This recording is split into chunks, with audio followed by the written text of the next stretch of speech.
നമ്മളെയൊക്കെ ഞെട്ടിച്ചു കളഞ്ഞു. രാജ്യസ്നേഹവും ഈ പെർഫോമൻസ് കൂടെ വന്നപ്പോഴേ വല്ലാത്തൊരവസ്ഥയിലേക്ക് കൊണ്ടുപോയി. Thank you so much. അനീറ്റയുടെ വീട് എവിടെയാ? എന്റെ വീട് ഇവിടെ കൊച്ചി തന്നെയാണ്. കൊച്ചി തന്നെയാ. എന്താ പഠിക്കുന്നത്? എന്തെങ്കിലും ചെയ്യുന്നു? ഞാൻ ജോലി ചെയ്യാണ്. ഇൻഫോസിസിലാണ് വർക്ക് ചെയ്യണേ. ഡിസൈനർ ആയിട്ടാണ്. Very good. വീട്ടിൽ ആരൊക്കെയുണ്ട്? വീട്ടില് ഞാനും മമ്മിയും പപ്പയും.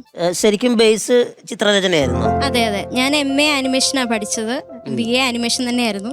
അപ്പൊ ഫുൾ വരയനോടാണ് ഇൻട്രസ്റ്റ്. ഇതിലേക്ക് വന്നിട്ട് കുറച്ച് നാളായോ? അതെ അതെ, ഞാൻ 10th സ്റ്റാൻഡേർഡ് തൊട്ട് ചെയ്യുന്നതാണ്. അപ്പൊ ആദ്യം സ്കൂളിലായിരുന്നു ചെയ്തത്. അപ്പൊ വരയ്ക്കുന്നതുകൊണ്ട് സ്റ്റേജിൽ പെർഫോം ചെയ്യാൻ പറ്റുന്ന ഒരു ആർട്ട് ഇതായതുകൊണ്ട് ഇത് കണ്ടിന്യൂ ചെയ്യുന്നു. എന്തായാലും ഇതൊരു വലിയ എക്സ്പീരിയൻസ് ആയിരുന്നു. കാരണം ഇങ്ങനെ ഒരു ദിവസത്തിൽ ഇത് കാണാൻ സാധിച്ചത് വലിയ സന്തോഷം. അതിന് അപ്പുറം വാക്കുകളില്ല. Thank you. ഏറ്റവും കൂടുതൽ പ്രോത്സാഹനം ആരാണ് ഈ ഒരു രംഗത്തേക്ക് വരാൻ? എല്ലാവരും ഈക്വൽ സപ്പോർട്ടാണ്. കുറച്ച് സപ്പോർട്ട് കുറവുള്ള ഞാൻ തന്നെ മടിച്ചിരിക്കുകയാണ് ചെയ്യാറ്. മടിയാണ്? അല്ല, ഇത് സാൻഡായിട്ട് പ്രാക്ടീസ് ചെയ്യാൻ കുറച്ച് ടൈം എടുക്കും. പിന്നെ കുറച്ച് ഫിസിക്കലി കുറച്ച് സ്ട്രെയിനിങ് ആണ്.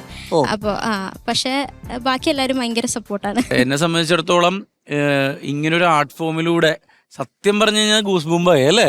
ആ ആർട്ട് ഫോമിലൂടെ നമ്മളെ വീണ്ടും ആ ഒരു നമ്മളുടെ ഇന്ത്യ നാട്, നമ്മളുടെ നാനാത്വത്തിൽ ഏകത്വം, അങ്ങനെ എല്ലാം വന്നു അതിൽ അല്ലേ. പല പല നാട്, പല പല രാജ്യങ്ങൾ, പല സ്ഥലങ്ങൾ. ദൈവം നമ്മളെ എല്ലാവരെയും ഒരേപോലെ തന്നെയാണ് സൃഷ്ടിച്ചിരിക്കുന്നത്.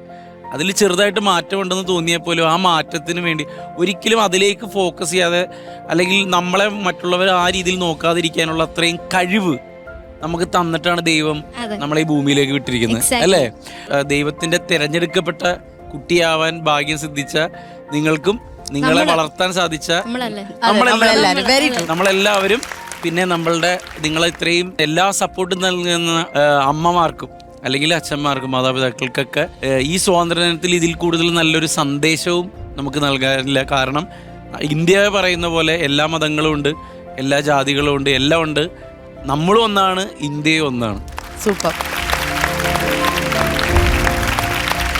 എനിക്ക് എൻ്റെ ലൈഫിൽ ഒരു ബിഗ്ഗസ്റ്റ് ഇൻസ്പിറേഷനാണ് പത്രുചേട്ടൻ.